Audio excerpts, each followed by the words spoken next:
Masalahnya sama dia diperiksa histopatologi, diperiksa mikroskop, dan hasil mikroskopnya apa? Radang lama. Soal racun sianidanya, Dok? Nggak ada. Ya, yang penting adalah memberikan rasa keadilan. Bagaimana? Apakah bisa dibuka kembali? Dapat atau memungkinkan dibuka kembali, yaitu dengan peninjauan kembali kedua. Ya, peninjauan kembali kedua. Tentu ada pintu masuk untuk peninjauan kembali kedua atau syaratnya, yaitu ketika seseorang itu ditanya, kemudian dia melihat ke atas, itu seakan-akan sedang mengarang suatu cerita. Kalau lihat-lihat sih sudah diungkapkan. Jadi tanpa itu pun kami sudah. Kayaknya ada wartawan di depan, kan? Jadi ribet, jadi rame urusannya nih. Wah bener.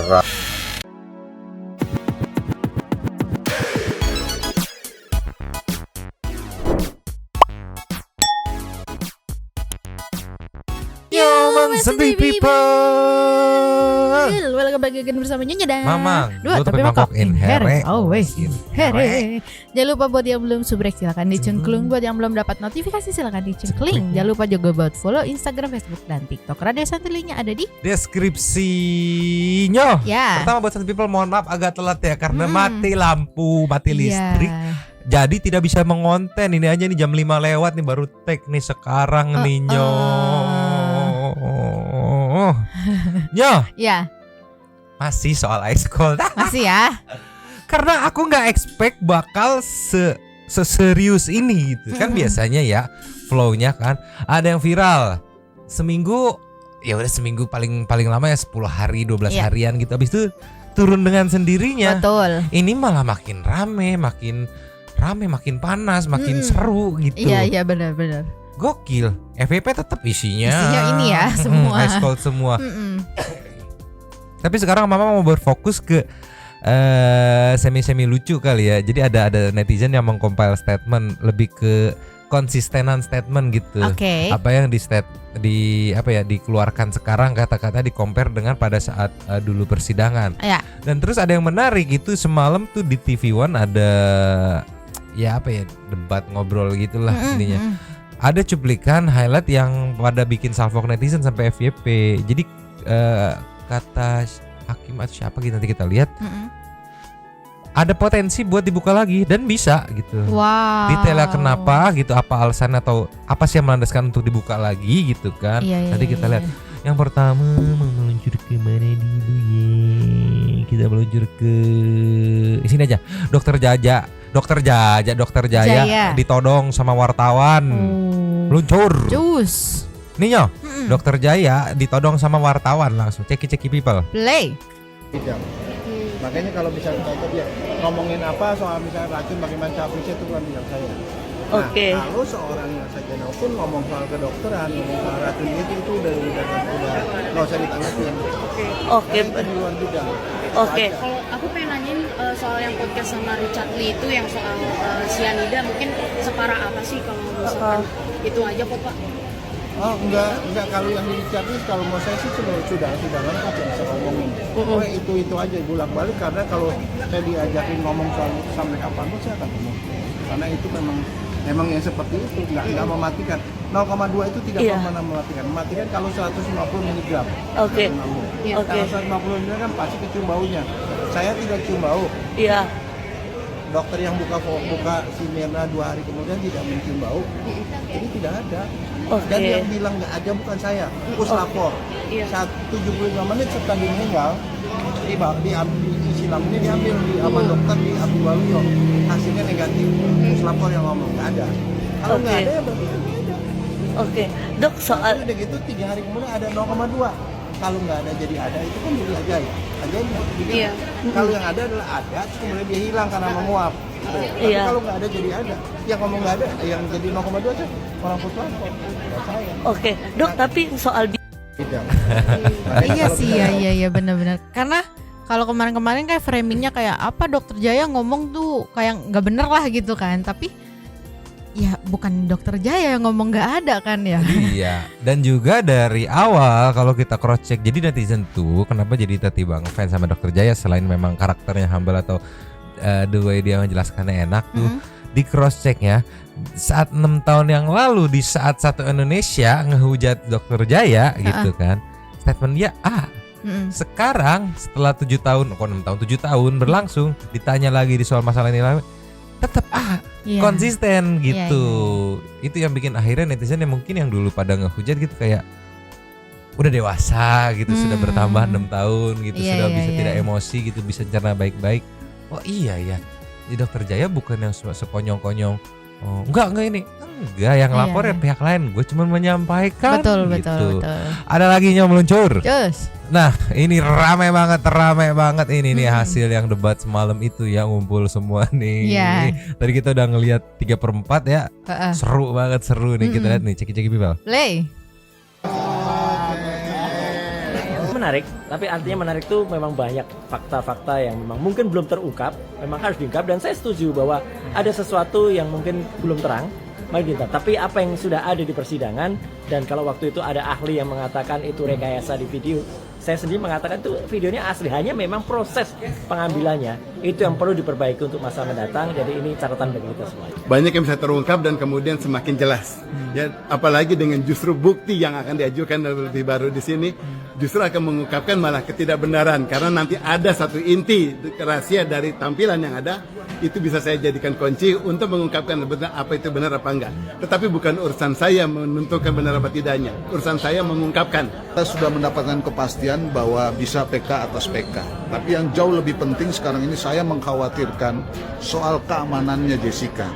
Karena kalau dilihat dari Netflix, ternyata walaupun hukumannya adalah 20 tahun penjara, sikap dari petugas itu seolah-olah ada hukuman tambahan.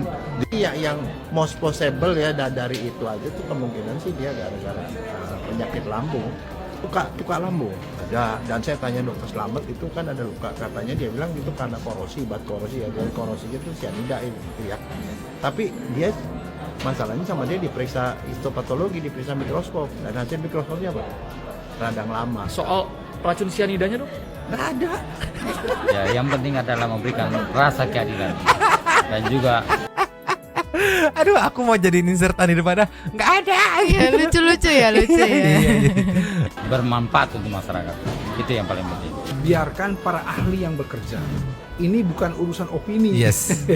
Ini urusan hukum yang harus kemudian ditegakkan, yang harus dihadirkan kebenarannya. Nah, karenanya jangan sampai ini menjadi satu ajang untuk membela ada yang pro dan yang kontra, yang akhirnya kemudian berseteru dan lain-lain. Jangan sampai ke situ.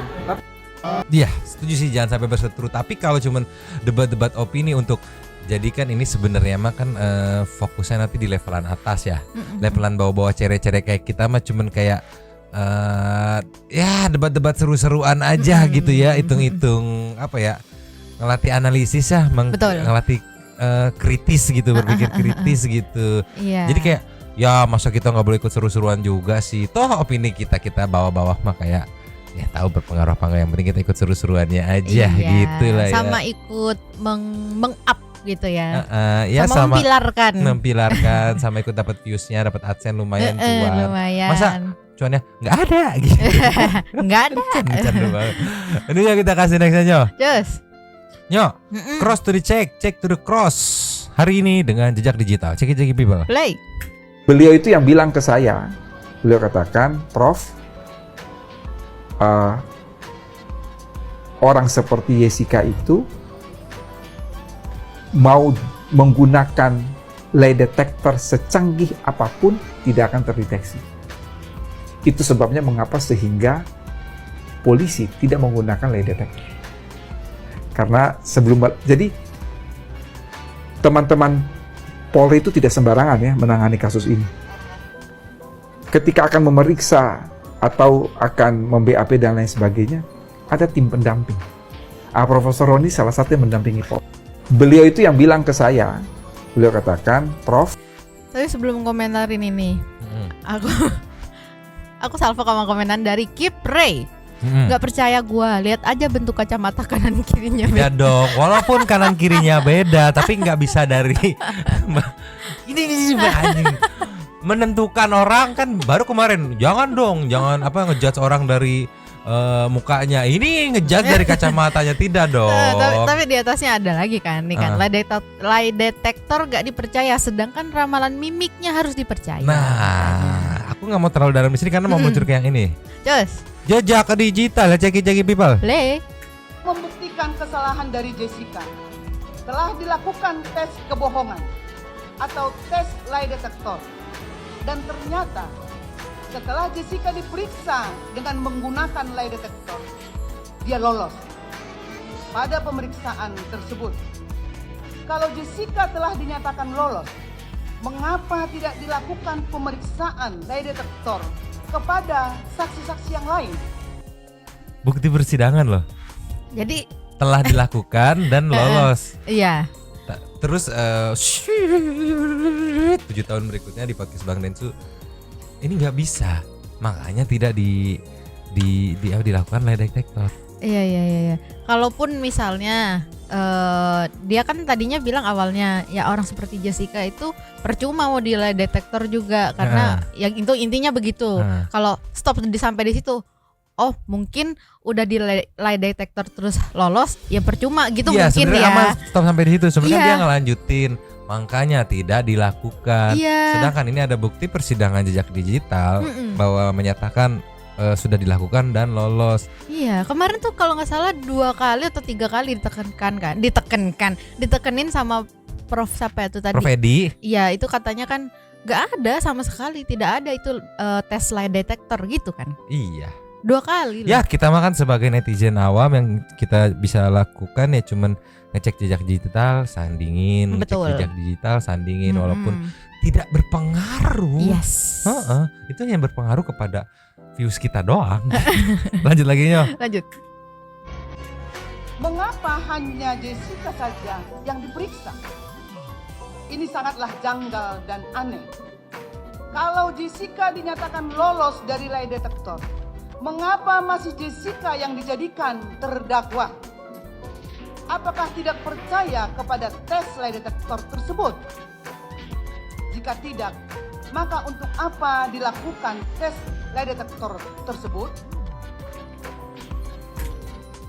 Oke.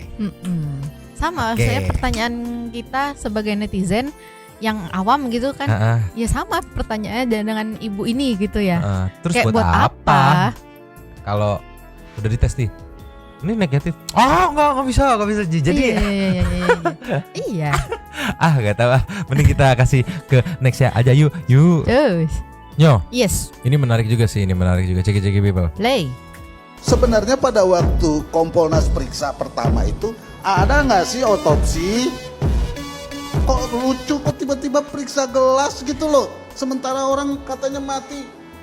Aneh karena minum kopi. Bang Johnson, Pak Edi ini sepertinya ramanya sudah masuk ke Dokter Jaya karena Dokter Jaya yang tadi dengar karena Kompolnas kan gini. Singkat, Kenapa saya pertanyakan ini? Kasus Joshua juga kan begitu, ya kan? Kalau nggak kita persoalkan dan sungguh-sungguh, makanya kita minta ekshumasi. Walaupun sudah diotopsi, ingat loh, itu aja sudah diotopsi aja, masih kita minta ekshumasi, apalagi yang nggak ada otopsinya sampai sekarang. Masa orang dihukum? Yang bener aja lah. Bang Johnson, saya kira itu kalau otopsi pasti ada. Jadi gini, kejadian waktu itu adalah, jadi gini, dengarkan dulu. Untuk melakukan otopsi itu tentunya atas persetujuan daripada keluarganya. Ini Kompolnas kan ya, ngontrol polisi. Saya ingin tanya ya kan, tadi kan katanya agak marah dan menanyakan ya. Selain kan kalau orang nangkep itu kan harus bukti yang cukup kan, lebih dari 2. Saya tanya, apakah juga ditunjukkan ada bukti otopsi yang menunjukkan bahwa itu cyanida selain daripada ini, sehingga itu menjadi dasar orang untuk menangkap. Bagaimana? Apakah Kompolnas melakukan pemeriksaan soal prosedur ya, yang namanya scientific criminal investigation itu? Ya, terima kasih Bang Johnson ya. Jadi ketika tadi saya lanjutkan dulu, nanti itu kan CCTV pertama ya. Ada lagi CCTV kedua. Jadi setelah dilakukan ada penemuan CCTV itu, ditemukanlah ada namanya CCTV kedua. Kenapa itu? Jadi beberapa hari sebelum kejadian, si Jessica datang situ melakukan pengamatan. Di dalam CCTV itu saya nggak tahu persis apakah ada di dalam apa. Dia celana melihat beberapa namanya ke atas ya, melihat posisi di mana ada CCTV itu. Oke. Ya. Ya, Bang Edi, tapi begini, kalau tadi yang kita tayangkan video CCTV terakhir yang baru dibelikan oleh Ayah Mirna Salihin, mengapa kemudian bukankah semua bukti, semua fakta yang ada harus diserahkan di persidangan? Mengapa yang satu ini tidak? Secara hukum bagaimana melihatnya? Ya, saya kira memang harusnya begitu, harus diserahkan ya. Karena bagaimanapun juga ini kan menyangkut masalah anaknya ya, si Jessica ya. Harusnya sih diserahkan. Saya tidak tahu persis. Ini kelalaian jaksa, polisi atau bagaimana? Saya tidak tahu persis karena waktu kejadian karena itu baru-baru ya. Waktu kami ketemukan itu kejadian ada sekitar 2 hari setelah pas penangkapan itu kan tidak lama ya. Setelah kejadian kemudian ada beberapa hari kemudian lalu ditangkap ya. Dan kemudian yang menjadi pertimbangan penyidik kepolisian adalah pada saat itu berdasarkan bukti-bukti yang ada ini, kemudian ditambah dengan keterangan saksi lainnya, keterangan ahli ya. Tentu saja ada otopsi ya yang dilakukan pada saat itu karena memang pada saat kopi ini kan diambil sebagai barang bukti. Kemudian dilakukan penelitian terhadap ini. Apakah ini? Ternyata ini adalah cyanida. Kemudian dicocokkanlah maka lalu polisi minta dilakukan otopsi ya. Maka dilakukanlah otopsi untuk membuktikan sama nggak atau tidak, sesuai atau tidak dengan yang ada. Bang Edi, pertanyaannya adalah jika ini adalah CCTV video yang cukup penting, mengapa kemudian tidak dihadirkan di persidangan? Saya kira mungkin bisa Iya. Saya nggak tahu apakah memang bisa. Saya kira kan gini ya. Semua berkas-berkas ini ada di kejaksaan.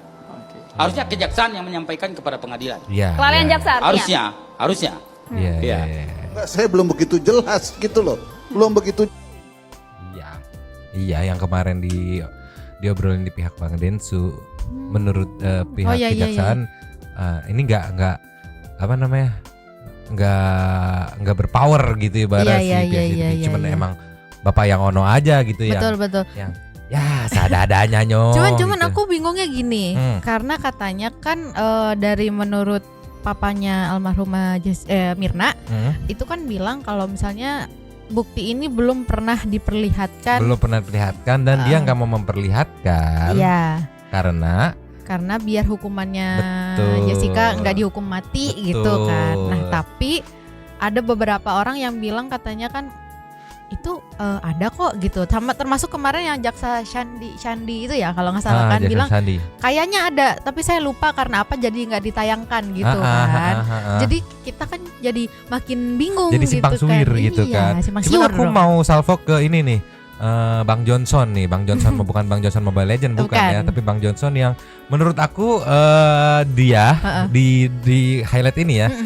Dia kelihatan menang karena dia pinternya mengcompare dengan kasus Sambo. Iya, mengcompare ya gitu, di mana Sambo yang udah diotopsi, udah dikubur kan akhirnya digali lagi tuh kan karena wah itu. Ini dia akhirnya dapat dukungan netizen karena dia mengcompare dengan kasus Sambo, di mana track record kasus Sambo kan semua netizen jadi satu fokus gitu. Dan menyimak gitu ya.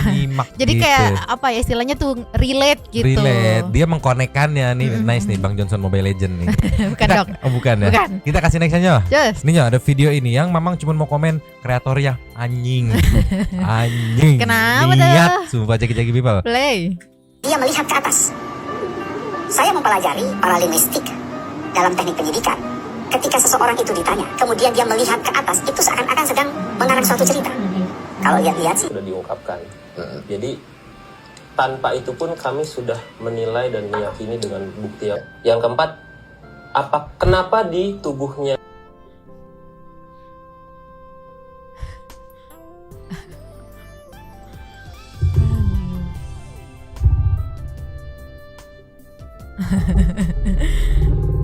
Wan Hein sang kreator. Tapi dia melihat ke atas. Sembah respect anjir ngakak kalau niat bikinnya sumpah. Kan Netflix gak bisa di capture ya. Ini dia nge-record pakai handphone part Netflixnya gitu. Dia gabungin gitu. Cuman dia compare apa? Aku ngakak sama komennya Flora 88. Jadi penasaran juga karakter orang yang kacamatanya lain sebelah. Tetap pada salvo ke kacamata itu kan style tolonglah. Aduh liar anjir. Ini kita kasih next aja. Cus. Nyo, sekalian kita kuliah dari Dokter Jaja nih ya, pengertian Jaya, lupa anjir. Pengertian otopsi dari Dokter Jaya nih, ceki people. Play. Saya mau mengklarifikasi beberapa pengertian yang suka orang itu pada salah. Yang pertama itu begini, kalau ada kasus orang meninggal tidak wajar, itu wajib diotopsi. Nah, sekarang yang kedua saya mau meluruskan mengenai bahwa otopsi itu apa sih? Nah, otopsi itu adalah membuka semua organ dari kepala, dada dan perut dan diperiksa organ dalamnya satu persatu, organ yang diperiksa. Kalau perlu diambil racun, kita ambil sampel. Tapi yang utama adalah memeriksa organnya. Satu lagi yang kesalahan di dalam prosedur apa? Orang bilang kalau keluarga tidak setuju otopsi, ada haknya. Tidak, saya bilang tidak, karena saya ngajar soal begituan itu sudah 30 tahun lebih. Saya selalu katakan pada mahasiswa saya, memeriksa seorang jenazah sesuai dengan keinginan polisi itu adalah kewajiban setiap dokter. Bahkan dokter yang tidak melakukan tindakan yang diminta polisi, itu dia bisa dihukum penjara loh. Nah itu prosedurnya, jadi tidak perlu izin. Kenapa? Itu mungkin banyak tanya, kenapa perlu izin keluarga? Karena kalau teman-teman sekalian pernah nonton film detektif atau apapun, selalu kalau ada pembunuhan, itu orang yang dicari adalah orang dekat. Keluarga, teman, kerabat. Nah itu mereka pelaku. Maka mereka yang ada dicurigai pertama kali. Kalau kita membunuh orang yang kita tidak kenal itu namanya terorisme. Makanya keluarga itu tidak diberikan hak untuk tidak mau otopsi, nggak ada haknya.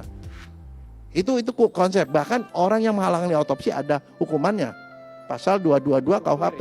Saya ini terlibat kasus ini secara tidak sengaja. Pada waktu itu saya sedang mau mengawetkan jenazah karena saya adalah dokter yang mengawetkan jenazah.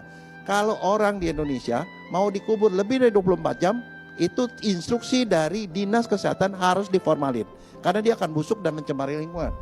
Jadi kalau mau disimpan di rumah duka harus diformalin kalau lebih dari. Nah, Mirna ini meninggal mau dikubur 3 hari kemudian.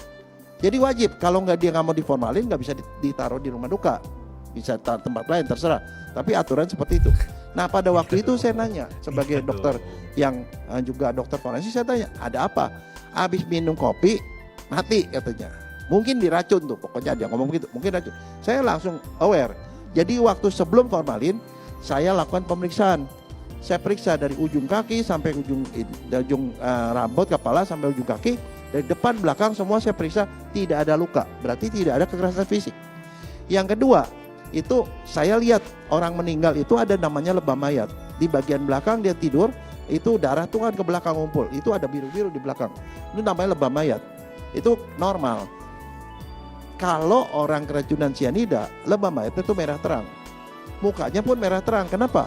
Orang keracunan sianida itu seperti tikus yang jatuh ke lumbung padi, itu mati kelaparan. Jadi oksigen banyak di dalam darah, tapi oksigen nggak bisa dipakai. Kenapa? Sianida yang tidak sempat didetoksifikasi karena masuknya banyak, dia menghambat enzim pernapasan. Enzim itu membuat oksigen yang ada nggak bisa dipakai sama jaringan. Akibatnya jaringan kekurangan makan. Akibatnya apa? Gara-gara kekurangan oksigen, otak bisa mati. Dia bisa kejang-kejang. Paru, dia sesak napas dan lain-lain. Itu gejalanya. Tapi karena oksigennya banyak, maka lebam mayatnya itu tidak hitam, tidak biru, merah terang. Semua orang tahu merah terang. Itu gejalanya. Waktu itu mukanya biru. Si Mirna mukanya biru, bibirnya biru, tangannya biru.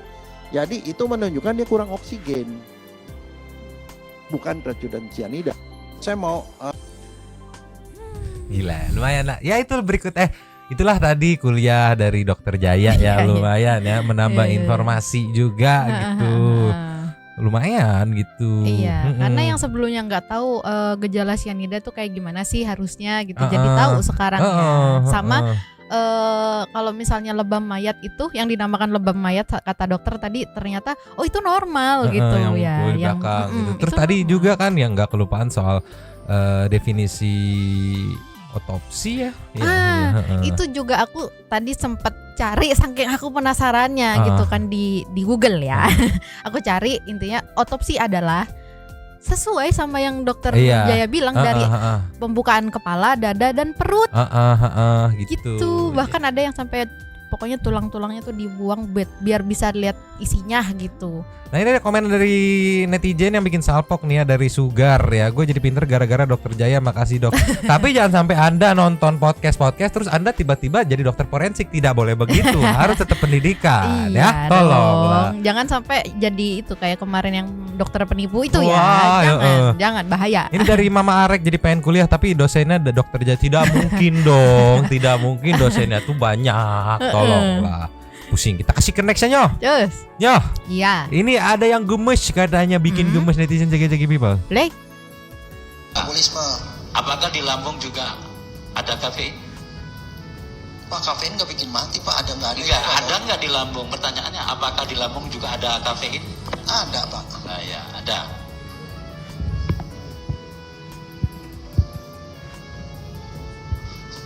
Ada. Ada. Artinya minum kopi Pak. Artinya minum kopi, cukup. Iya, tapi kalau cyanidanya nggak ada ya kagak ada lah Pak, itu kopi aja Pak. Mungkin ada racun lainnya sih. Gila ya, ini jejak digital waktu Dokter Jaya dicecer. Iya. Soal kayak ibaratnya ngedebat yang Dokter Jaya bilang nggak ada, kalau nggak ada cyanidanya ya nggak ada gitu. Iya. Tapi ada kafein kan di lambungnya. Iya ada, kan minum kopi gitu. Nah yaudah gitu. Apa gimana gitu? Apa dia mau bilang kafein itu racun atau gimana gitu? Enggak, dia mau konekin di gelas kopinya ada cyanida, di lambungnya ada kopi, berarti dia minum kopi gitu. Dimana gelas kopi, yang aku nggak tahu, yang aku tangkap sih ya dari point of view awam gitu. Tapi yang aku jelas-jelas ngeliat di sini tuh dokternya bingung. Iya ada, kafein nggak bikin mati gitu kan. Iya. Ya udah berarti minum kopi kan. Gitu. Ya, tapi tetap ada aja kan? Kalau nggak ada cyanidanya mau minum kopi gimana ya nggak ada cyanidanya ya gitu, balik lagi kan.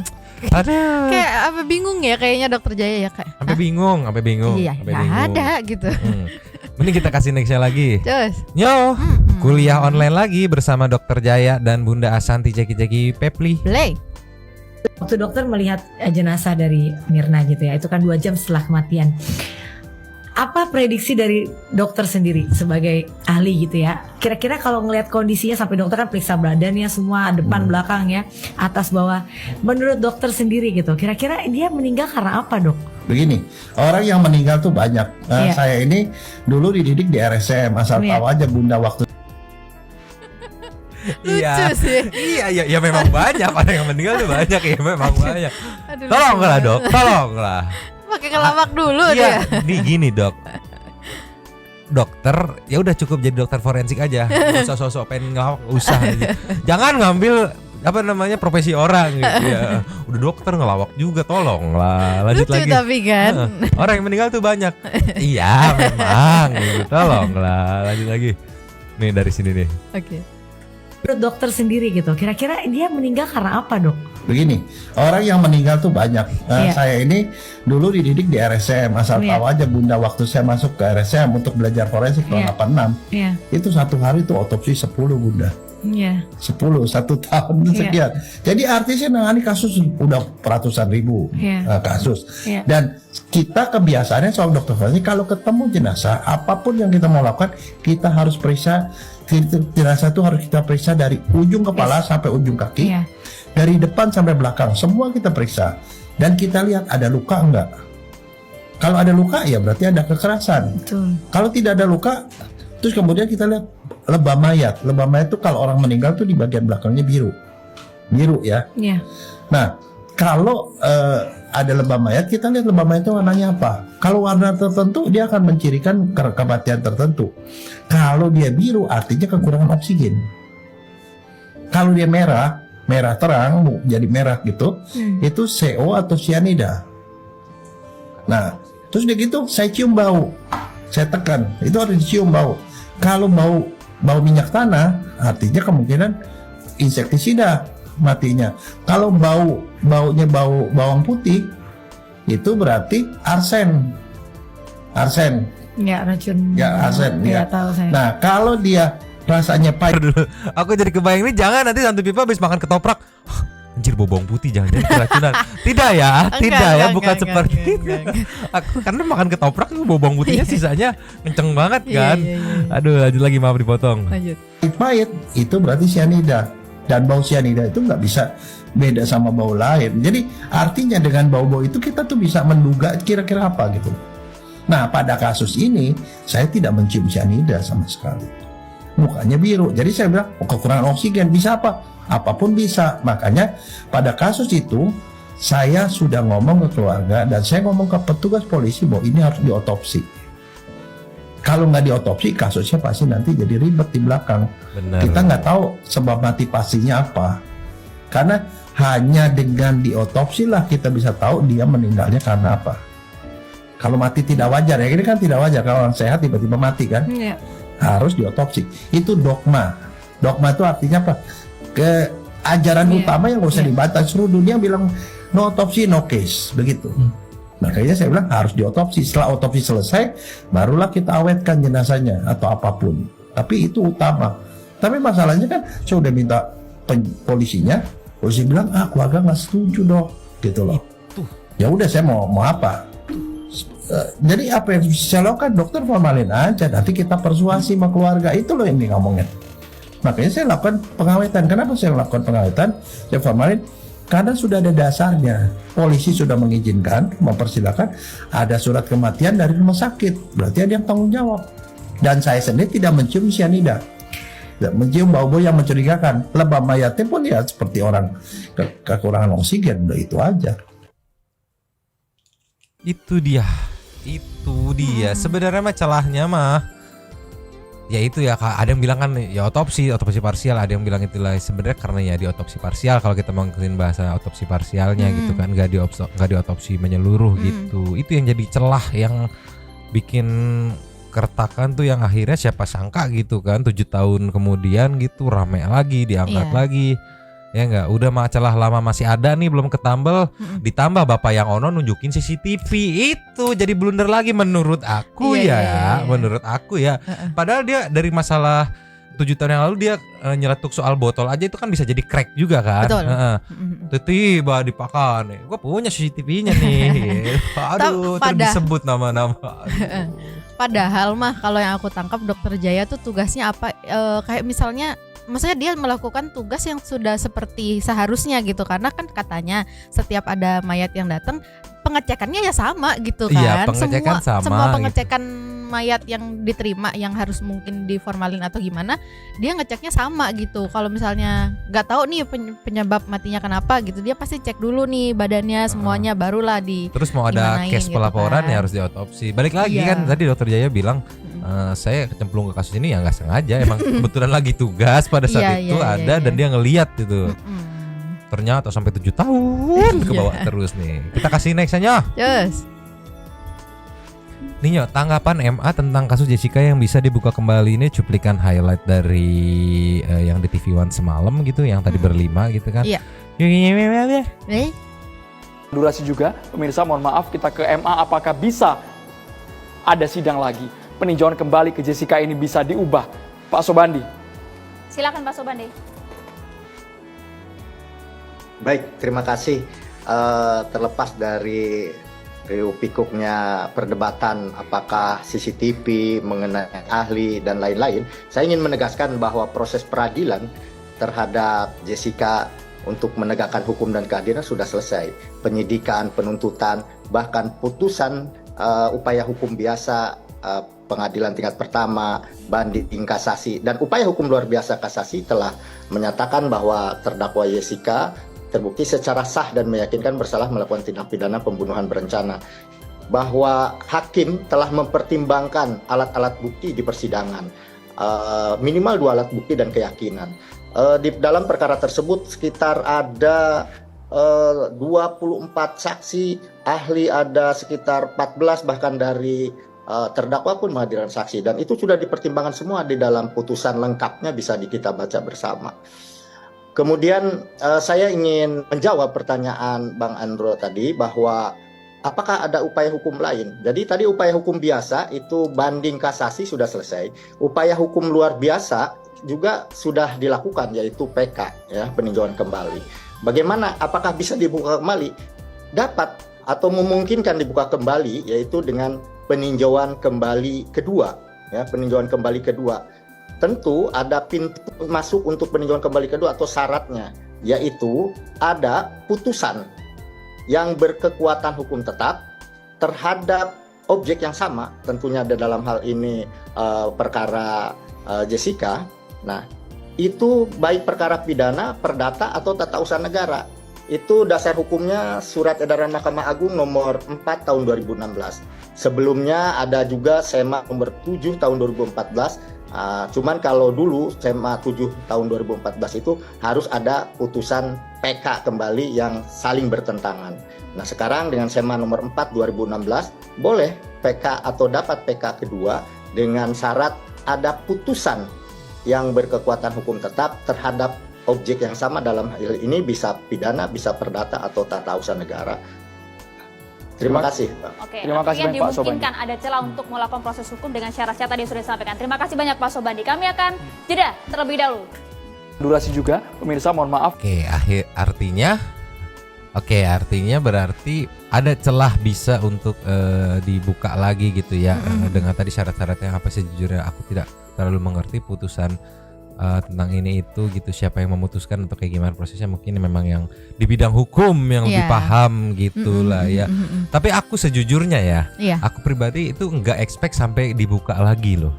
Aku mikirnya tadi kayak awalnya ya, ini mungkin ini jujur-jujuran hype-hype-nya mungkin akan sebatas kayak akan jadi urban legend aja nantinya gitu kan. Cuman salvoknya kenapa lama nih gitu, kenapa kok jadi serius gitu. Betul. Kan. Betul. Kalau misalkan ini mah kita imajinasi kita aja ya, hayalan-hayalan kita gogoblogan aja gitu, terus dibuka kembali gitu, terus plot twist terbukti gitu kan, dan kegap pelaku sebenarnya gitu. Panjang ini mah. Iya. Mungkin bisa berbulan-bulan menghadapi FYP yang itu terus gitu. Ini mau balik ke yang waktu awal pertama kita ngontenin bahas ini ya. Itu kan aku bilang ini nih kalau sampai dibahas lagi bakal kayak film Miracle, Miracle in Cell gitu. Cuman sejujurnya aku nggak expect bakal sedalam ini gitu. Aku expectnya kayak seminggu tuh ya udah redup ke replace sama case-case lain. Ini bahkan kemarin ada sempet case yang kita kena kuningin itu yang anak anggota DPR itu kan sadis gitu kan. 2 hari tas ambles gitu. Iya. Wah gila sih ini, gokil loh. Kalah ya sama kasus ini ya. Aku nggak expect sejujurnya loh. Mending kita ke ininya, sebelum ke intermezzo nih ada satu nih, Bapak Krisna ditemuin sama wartawan. Akhirnya berhasil ya, Pak Krisna berhasil ditemuin sama wartawan bocor. Yes. No. Iya. Krisnanya tapi Krisna Mukti. Bukan Krisna Murti ya. Kali ini dia ditodong sama wartawan Jeki People. Kayaknya ada wartawan di depan. Kan jadi ribet, jadi rame urusannya nih. Wah bener. Waalaikumsalam. Dari pers. Ini tunggu. Ini pasti salah orang. Lu mau nyari siapa? Krisna Mukti. Murti sama Mukti? Mukti. Krisna Mukti. Pakai K. Iya. Oh ya itu kalau itu gue. Tunggu urusannya apa dulu nih? Wawancara lah. Wawancara soal itu yang lagi viral gitu. Itu apa namanya? Ice cold. Kopi sianida. Ya, itu mah Krisna Murti bukan Krisna Mukti. Tapi disebut Krisna Mukti juga. Tuh kan jadi ribet kan, gue jadi kena kan. Ayo wawancara dulu dah. Lu dari mana? Lu dari mana? Dari mana? Kita dari Selebrita Expose nih. Satu lagi. Dari Cumi. Ya Tuhan, lu janjian kompakan kesini. Yaudah masuk deh. Wah, dari Trans 7 Bang. Iya. Jadinya. Ada dari Trans 7 sama dari Cumi-Cumi gitu. Cuman ya udah nggak expect juga gitu, jadi berkah buat Mas Krisna Mukti gitu kan. Yang ramai lagi mungkin Gen Z gitu kan, nggak tahu siapa dia Krisna Mukti gitu kan. Akhirnya jadi naik lagi, jadi berkah juga gitu. Iya, jadi ini ya namanya jadi viral gitu. Di komen juga udah dibicarain sama netizen gitu. Mending ngaku aja Mas katanya. Ini titik balik, semoga viral biar masuk TV Bang. Artis dadakan lumayan rezeki Abang. Dia artis senior bukan artis dadakan. Anda yang tidak tahu, tolonglah. Nah justru dengan adanya kasus ini orang-orang jadi tahu kan ternyata Pak Krishna Mukti itu adalah artis senior gitu. Nih, Emily Naira nih, kelihatan nih orang lamanya nih ya. Dia artis loh guys, dulu main sinetron Kasih dan Asmara. Kasih dan Amara. Kasih dan Amara yang main Sonya Fatmala. Oke, belum tentu banyak yang tahu juga kan. Terus jadi bintang iklan Sunlight pada masanya. Gerakan Bisa-bisanya dibilang artis TikTok katanya. Makanya iklan Sunlight dulu sama ibu-ibu Krishna Mukti. Tolonglah. Pusing. Udah Nyok, sekarang kita main ke intermejo. Oke. Pakai J. Luncur. Ini Nyok intermejo. Apa nih cegi-cegi people? Play. Ya Allah. Ya Allah. Ada lucu banget lagi. Mama aku mau. Hah? Enggak, ini boneka nggak bisa. Enggak, mana ada boneka. Nanti yang di pasar malam boneka ada beli. Kita kasih next aja. Cus. Yo. Salah briefing. Kenapa? Harusnya jalan, malah koprol cegi-cegi people. Play. Ya Allah. Malas banget, Meng. Jalan, weh. Tuh. Malah koprol, dia mau koprol, ya Allah, Meng. Dia ini kayaknya pas nyoba. Capek nih kayaknya nggak baru mau. berapa langkah capek, tolonglah. Nggak mau kan kalau ini mah? Iya. Mau. Nggak bisa, udah bilang iya nggak bisa. Udah kita ke next aja, pusing. Cus. Apa nih Nyo? Apa tuh? Ceki-ceki kuy. Play.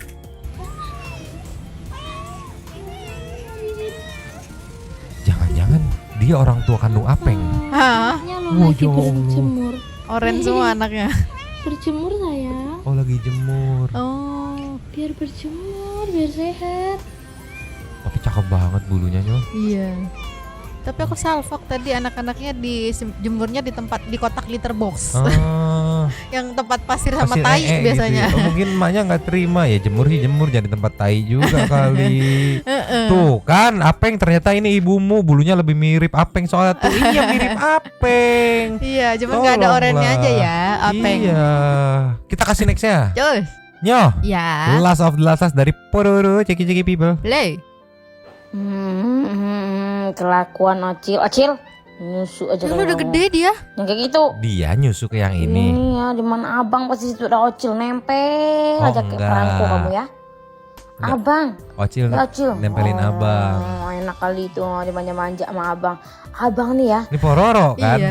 Bener-bener juga keibuan. Acil. Abang lihat tuh kemana kepalanya. Nyusuk deh nanti. Mau aja lecehin. Tidak dong. Tuh. Ocil. Tapi kayaknya harus direvisi Nyo. Mana ada bocil segede gini, namanya kan cilik gitu ya nggak? Aku salfok ini yang Ocil. Dulu kan pas yang awal-awal live dia masih kecil banget. Asli bongsor. Ini udah gendut sampai gendut banget. Nyusuk abang tuh cowok. Lebih gede dari Pororo itu. Asli. Kamu ya dasar dikasih jantung nanti kayak minta kepala ya. Dia nggak digelonggong kan? Sadar gede banget. Gede banget. Kita tapi people yang ngikutin Pororo tahu kecil kan? Iya. Tuh nemuin. Sempet kita kontenin dulu kan? Iya. Ya Allah, gede banget. Kaget aku karena aku udah lama nggak lihat Pororo kan. Begitu lihat, hah? Gede ini banget. waktu itu dipakein topi masih kecil itu. Ya Biasanya kalau kaget nggak mau kan dia. Mau lah. Mau, udah pusing Tapi lah. udah punya orang. Udah punya orang nggak bisa. Mending kita meluncur ke Say Thank to Super. Thanks. Thanks meluncur. Nyo, ini Super Thanks yang paling seru nih menurutku ya. Karena rame, banyak pro kontra, perdebatan, santuy people nih, diskusi nih, debat ya. Tapi slow, santuy, sama banyak dagingnya Nyo. Wow. Banyak info, banyak daging yang menurutku daging ya buat Mamang ya. Nih, sekarang ada tiga. Yang pertama kita meluncur dari Alvia Gataviana Prilly Queen. Selamat malam Nyamang dan santuy people. Ada makin panas dah, aku mode nyimak gak mau puyeng-puyeng. Dari kemarin Kak Alvia sudah mode nyimak ya karena pusing. Emang kacau nih. Oke, nggak apa-apa. Nextnya ada Cinta Mia Melia. Ikut ngeramein ke Alvia nih. Aku di pihak Dokter Jaya, nggak mihak kemanapun nih. Dokter Jaya tengah kan. Tapi berbicara apa yang beliau tahu dan emang itu di bidangnya. Semoga Dokter Jaya sehat selalu dan semoga dijaga Tuhan dan semua orang ya. Orang jujur sekarang tambah sedikit. Di menit 1951 nih, nggak mungkin dong kembarannya Kong Kali Kong sama Dokter Jaya. Itu kan dibacakan bukan dokter Amelia yang ngomong langsung. Coba kalau ngomong langsung berani nggak tuh? Kan udah sumpah dokter. Oh iya benar. Nextnya Anton Himura. Terima kasih Kak Alfia, Malam Nyomang dan para santuy people yang always sendiri. Daripada pusing, coba panggil Hakim Bao yang bisa manggil arwah biar jadi arwah. Jadi biar arwah almarhum Mirna untuk menjelaskan siapa yang pelaku yang sebenarnya. Itu hanya saran aja, liur katanya. Anda orang lama Anda. Hey, dia tahu film Judge Bao yang di sini ada lambang bulan gitu. Manggil arwah buat ini. Buat apa kesaksian? Ya Allah tolong. Nextnya Nindiso, setuju Kak Alfia, dari pas ini muncul dan kontroversi lagi mau nyimak aja karena ini jadinya ahli versus ahli. Ditambah yang ngeluarin dokumenternya Netflix, ada beberapa case produksi mereka di luar negeri yang gak sesuai fakta atau malah menggiring opini gitu. Aku skeptis dan gak tahu kenapa ya malah keinget Jeffrey Dahmer yang setelah dokumenternya di Netflix tayang dapat banyak dukungan orang-orang di TikTok. Ya gitu, makanya aku nggak expect kayak seminggu juga paling udah basi gitu. Panjang anjir, berlanjut anjir. BPC official. Numpang lapak Alfia, kenapa jaksa fokusnya sama pertanyaan apakah ada racun di kopi? Harusnya kan apakah penyebab kematiannya? Baru kalau orang emang diracun, carilah racunnya dari mana. Kok fokus banget pada nyari sianida yang nggak ngerti beneran ada apa enggaknya. Aduh capek deh. Sebenarnya siapa sih yang paling awal bilang kalau Mirna keracunan sianida? Kok yakin banget? Jangan-jangan dia yang Ya itu yang belum muncul sampai sekarang. Iya, yang salah sasaran ya. Iya, itu kan bokapnya Mirna bilangnya itu. Iya benar. Wah, anak lu nih Iya, gitu betul, kan. betul. Tukang sanajatan. Numpang lapaka, endingnya ya sudahlah, namanya juga sudah takdirnya seperti itu, sudah jalannya seperti itu, mau gimana lagi. Nih ngakak aing mang nggak ngegelepuk itu ke anak kucing katanya. Tuan Nugroho. Malam Mbak Alfia Agaton numpang ikut pusing aja deh, nggak ngerti katanya. Andi Leoret. Nah, aku yang sikat. Saya bukan siapa-siapa, dokter forensik apalagi jelas, bukan ya. Saya cuma paramedik kelas bawah. Tapi seingat saya dulu kata dosen, yang paling vital dalam tubuh manusia dan bisa menentukan hidup atau mati seseorang adalah sirkulatory system atau sistem sirkulasi darah. Oke. Aneh kalau ada yang menemukan sebab mati dari temuan racun di lambung, sebab lambung itu bukan bagian dari sistem sirkulasi darah ya, dan darah melainkan sistem organ pencernaan di mana racun masih bisa didetoksifikasi melalui hati. Jadi kalau organ sirkulasi darah dan organ respiratori pernafasannya nggak diotopsi, kayak mana cara mereka bisa menyimpulkan Mirna mati karena diracun? Kan racun harus masuk darah dulu baru bisa meninggoy ya. Kalau cuma masuk lambung terus keluar di jamban mah ikan lele yang keracunan itu mah. Bukankah tujuan utama otopsi adalah menemukan sebab? Nah ini dari paramedik loh, mati biar tahu ini mati karena racun atau sebab lain. Aku sih orang bodoh, jadi please koreksi saya kalau salah. Wah ini kita tercerahkan juga ya. Daging loh, ini daging. Iya. Next Andi Jukis. Di menit 2922 ada statement yang cukup jelas yang dibilang Pak Jaksa sudah membangun anuan. Makanya nggak dipakai. Teman-teman netizen pasti paham dong arti kata membangun itu. Wis nyomang, aku cuma punya baking powder, nggak punya real bakingan. Tadi Smackdown akunku. Saya saja deg-degan gitu. Nah, Faiz Keling, Jaksa Profesor Edi, bokapnya Mirna dan semua yang membela bokapnya Mirna lagi melakukan penggiringan opini. Duit emang mudah sekali memperbudak akal sehat manusia. Cruella, dari sekian pernyataan yang disampaikan oleh orang sekelas profesor dan jaksa, aku lebih percaya pertanyaan Dokter Jaya. Pernyataan Dokter Jaya. Maida Pratama. NaCN, kalau senyawa natrium sebagian besar bentuknya kristal, dalam kata lain bisa jadi berbentuk bubuk. Kalaupun sudah bentuk cair, kemungkinan jadi gas. Kalau di IPA, Dodi Love Edi. Love itu apa plus? Plus, Dodi plus Edi sama dengan cocok bet ya. Rasman sama dengan pelang duit. Pelang duit, tapi gak diajak, kasihan anjir. Abe Sone numpang lapak Alpia. Halo Nyoma, aku nonton full yang di podcast Bang Densu. Di situ kelihatan setiap si jaksa ngejelasin gugup, lihat kanan kiri atas bawah, tangannya gitu, dan selalu di backup sama Prof Edi. Kenapa Pak gitu? Takut salah ngomong Pak jasanya. Hehehe, asli lah lebih seru nonton ini daripada drakor. Iya, karena ini kasus real life. Bocah tengil. Si bapak insting ini patut dicurigai istri mudanya aja meninggal mendadak. Iya, sebenarnya itu tadi kita mau cuman kayak aduh itu di luar konteks. Takut makin panjang lagi. Iya. Habis nanti EPP itu. Nur Hasana, Kak Alfia, Nyomang, aku tuh udah bener-bener nyimak serius kasus Mirna, tapi aku tuh sedih, sumpah otak aku nggak nyampe. Gak apa-apa, kita menikmati saja gitu. Iya, orang kita aja masih bingung-bingung juga kita kan. aja masih ngangong gitu. Next Ricky Abdurrahman numpang lagi. Kayaknya kalau kasus ini ada di tahun sekarang, netizen bakalan tetap menuduh Jessica. Kenapa? Coba bayangin seorang wanita dicurigai dibunuh dengan cara diracun dan indikasi awal pelakunya adalah sahabat sendiri. Pasti banyak netizen jadi detektif dan ketika ketemu orang yang dicurigai pelakunya pelaku bulian bakalan sangat parah sama Jessica. Kenapa? Karena Netflix datangnya terakhir. Iya kayak polisi India datangnya belakangan. Next ya, wah ini dari Pak Dokter nih, Pak Dokter Firman Syah Wildan nih, aku yang sikat. Yes. Keren deh Prof Edi, salut kepada Prof Edi dengan mempunyai gelar beliau yang panjang namun tidak sepanjang analisa beliau sebagai Wakil Menteri Hukum dan HAM. Wakil apa Mahfud ya? Menkumham. Visum et Repetrum. Nah ini nih bisa dibaca. Fair definitif sementara lanjutan. Fair korban meninggal atau jenazah untuk menentukan sebab dan cara kematiannya. Fair khusus expertise. Dan otopsi termasuk dalam fair jenazah dan harus dilakukan pembedahan dari ujung rambut sampai kepala. Segini dong, ujung rambut sampai ujung kaki maksudnya ya. Iya. Kaget aku, berarti segini bedah rambutnya. Iya. Dan itu ada di pasal 113 dan 134 Undang-Undang Nomor 8 Tahun 1981 tentang Kitab Undang-Undang Hukum Pidana. Apabila ada yang menghalangi berarti kan sudah melanggar hukum. Prof di situ akan dinilai cara kematian, sebab kematian, mekanisme kematian. Dan dokter forensiklah yang berhak melakukan pembedahan mayat tersebut sehingga menentukan hasil temuannya. Bukan ahli hukum pidana. Aduh anjing, daging ini daging. Dan terakhir data tersebut adalah dokumen rahasia milik negara. Kok bisa keluar dan diekspos di sosial media? Nah, penutupnya, lain ladang, lain belalang. Cakep. Lain lubuk, lain kali jangan diulang. Respect Dokter Firman. Itu tambahannya. Yang lain gak boleh numpang lapak, kasihan memang bacanya panjang-panjang, nyawer sedikit napa? Sendiri. Sendiri napa bikin lapak sendiri, beli kuota kuat nyawer gak kuat, enggak apa-apa. Uang tak dapat membeli kebahagiaan, maka berikanlah uangmu pada mereka. Alhamdulillah jadi kita yang bahagia. Canda doang kok. Tapi beneran anjir gak ada yang iya.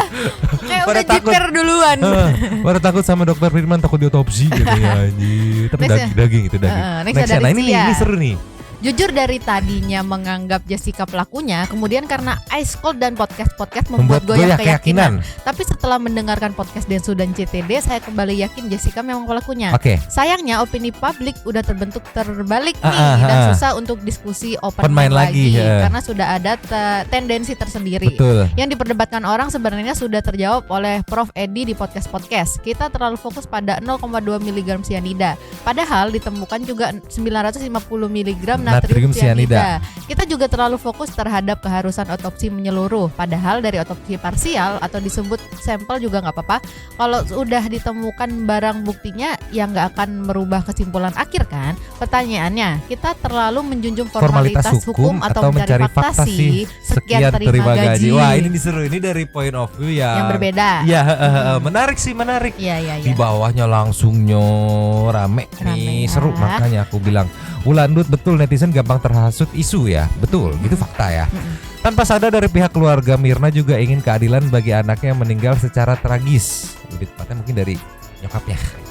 Coba netizen posisikan di pihak keluarga Mirna bagaimana rasa dan reaksi terhadap kasus ini.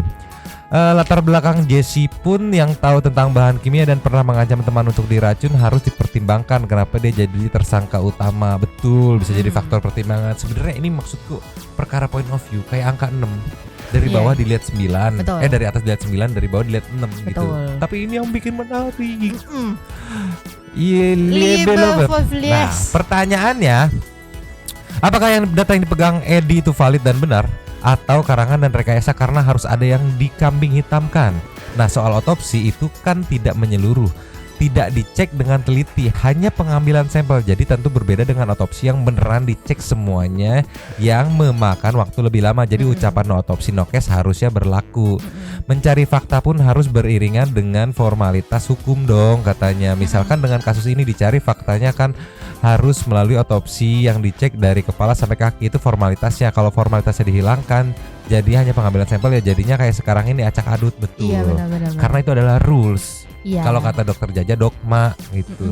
Nah pertanyaannya, kenapa sih kekeh banget dulu nggak mau? Iya. Nah, itu kan hanya Bapak Edi yang tahu. Nextnya plastik kresek. Kalau itu benar 950 mg NaCN, bukannya kalau kena kulit aja udah luka bakar dan kalau kena air baunya sangat menyengat. Cukup aneh kalau Mirna langsung minum tanpa mencium bau reaksi NaCN dengan air. Oke, ini dibalas lagi sama Cia yang tadi bisa dibaca. Merugikan kompetisi, meragukan kompetisi yang jelas banget bertonton merugi. Oke, ini. Tapi yang penting pesan Mamang jangan emosi. Ya. Perbedaan pendapat sederhana itu mah biasa. Nextnya nonem malum aja kebanyakan korban drakor yang cuma nonton film terjadi di TikTok. Liz Maulana. Sebagai orang awam, saya masih 50-50 berharap kebenaran terkuak bagaimanapun caranya. Iya, karena kita juga penasaran ya. Kita juga piti-piti. Last of ada dari Ami Abdillah. Nah kan makin puyeng, makin lama makin bercabang dan makin kemana-mana pula pembahasannya. Dah lah ikut mantau kelanjutannya aja. Semoga kebenaran yang sesungguhnya segera terungkap. Jadi kita berpihak di sisi mana? Sisi kebenaran. Betul. Dan ikut-ikut nimbrung sama yang rame-rame dan habis, dan Mama akan jadi adonan tepung donat. Terima kasih kepada para Sultan Santai yang sudah memberikan super teks pada kita dan juga memberikan ruang kepada Santai People yang itu berkomen-komen, bertisam-tisam, bersilaturahmi dan juga menyampaikan aspirasinya di kolom komen di bawahnya. Terima kasih sudah menonton. Lanjut di kawan seperti biasanya nyedak. Sumpah kamu megang bibir ke hidung aku bau. Ternyata ludahku bau. Mamang. Dua topi bakok cabut dulu dan ciao.